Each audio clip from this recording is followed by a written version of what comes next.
Hello guys, myself Dr. Ankit, DMO at DCDC Kidney Care. Today we will be discussing about intradialytic complications that may occur during dialysis.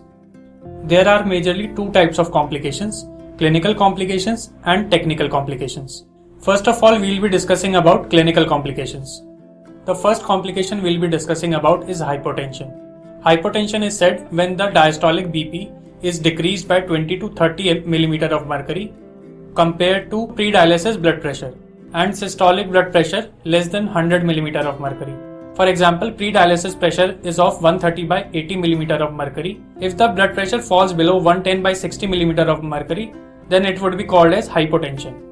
Now we will be discussing about causes of hypotension. First cause of hypotension could be high UF rate, that is excess of fluid removal. Second cause could be anemia due to hemorrhage. Third cause could be due to taking of antihypertensive pills before dialysis. Fourth cause could be cardiac diseases. And fifth cause could be anaphylactic reactions leading to hypotension. Now we will discuss about the signs and symptoms of hypotension. The first symptom would be nausea, vomiting and muscle cramps. Other symptoms can include tachycardia, cold clammy hands, yawning and dizziness.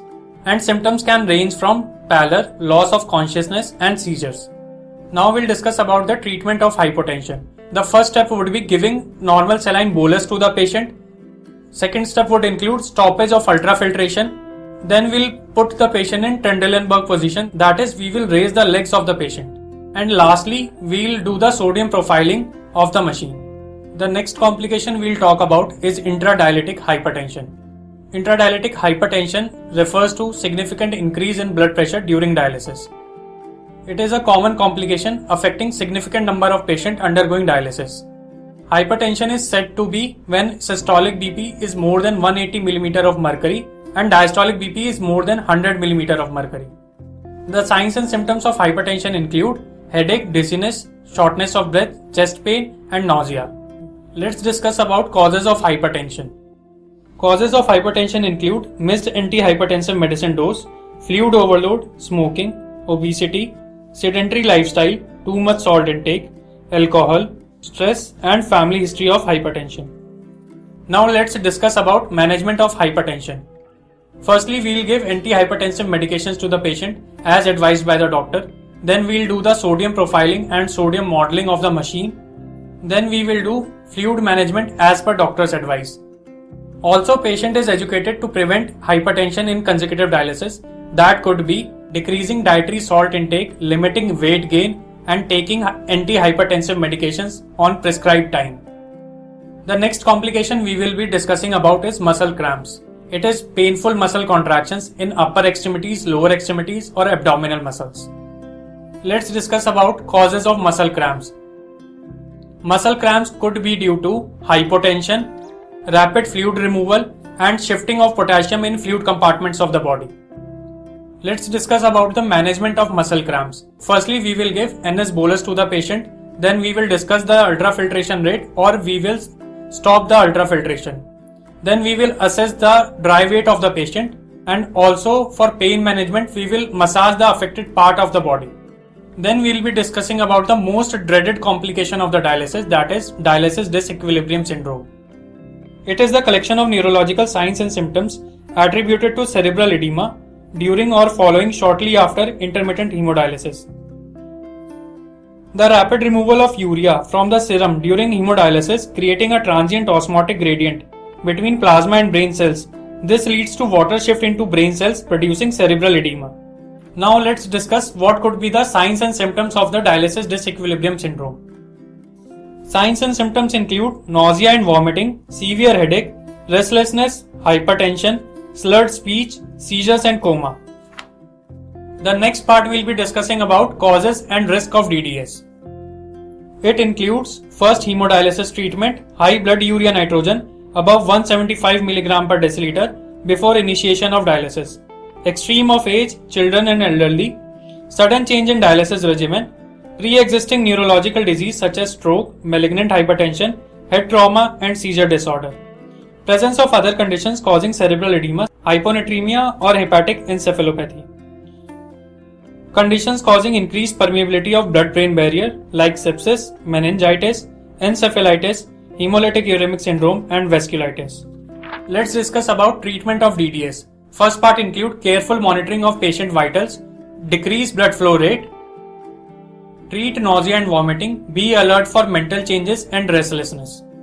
The next complication we will be discussing about is nausea and vomiting.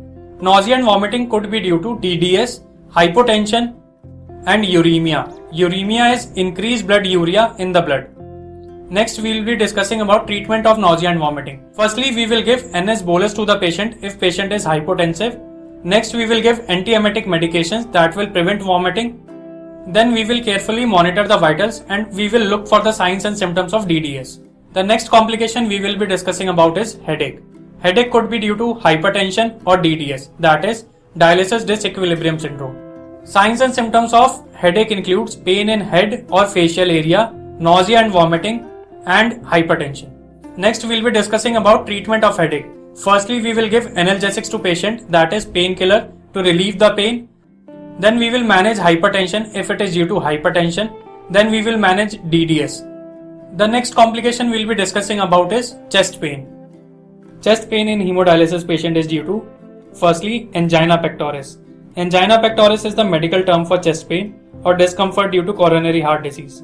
It occurs when the heart muscle doesn't get much blood as it needs.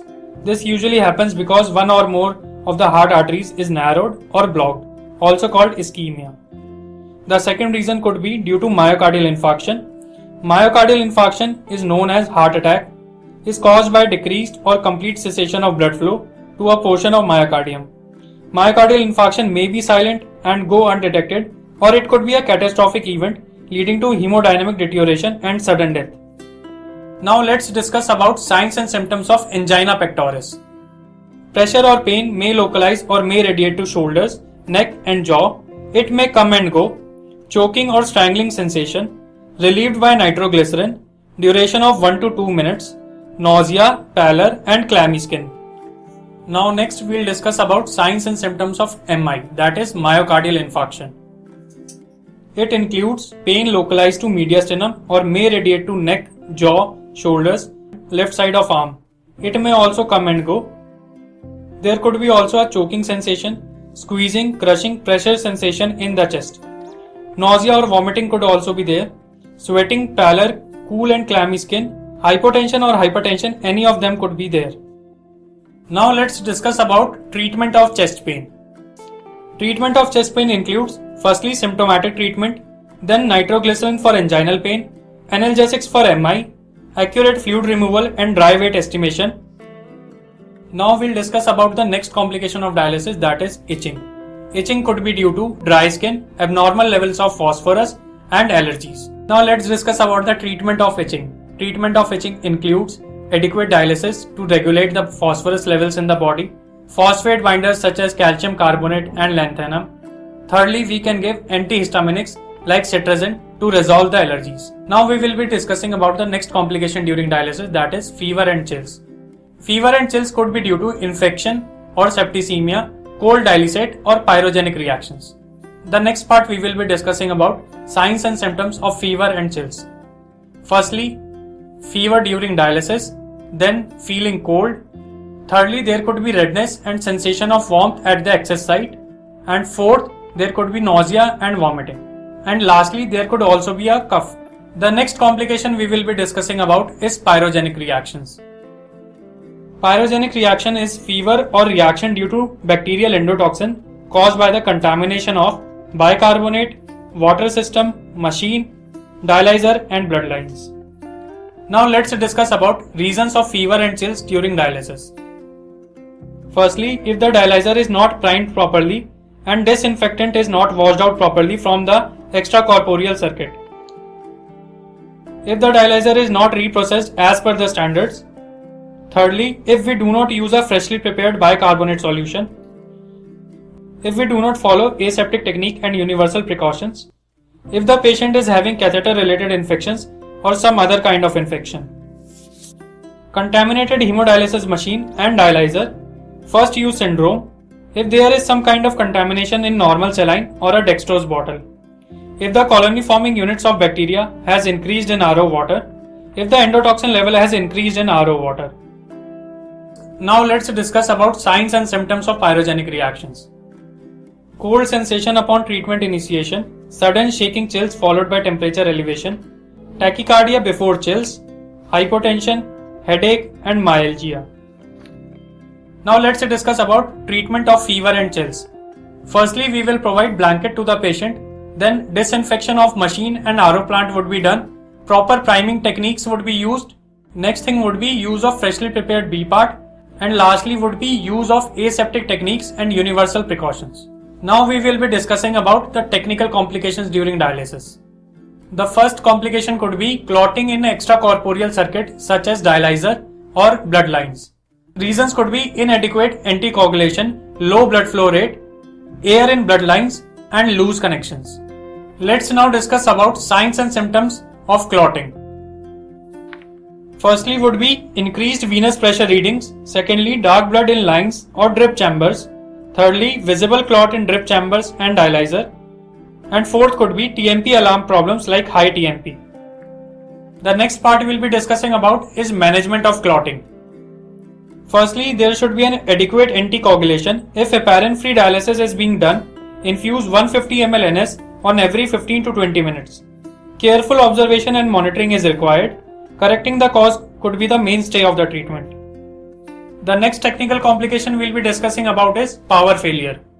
It could be due to AC power supply to the machine is disconnected. It may also be due to short circuit and other technical reasons. In case of power failure, use the hand crank on the blood pump to return the patient. The next complication we will be discussing about is hemolysis. Hemolysis is breakage of red blood cells leading to release of potassium in the blood causing hyperkalemia. That could lead to change in color of the blood from cherry red to port wine. It could be a life-threatening condition. Now let's discuss about causes of hemolysis. Hemolysis could be due to poorly functioning blood pump or poorly calibrated blood pump, excessive negative pressure in the circuit or contamination of the dialysate by chlorine or chloramine. Now let's talk about how we will identify hemolysis as a complication. Firstly, there will be cherry colored blood in venous lines. Patient will develop shortness of breath, chest pain and cardiac arrest.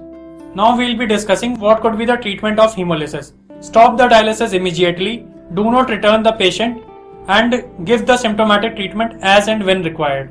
The next complication we will be discussing about is air embolism. Air embolism is entry of air into extracorporeal circuit. It could be due to empty IV bag, loose connections and separation of blood lines. Now let's discuss about how to identify air embolism as a complication.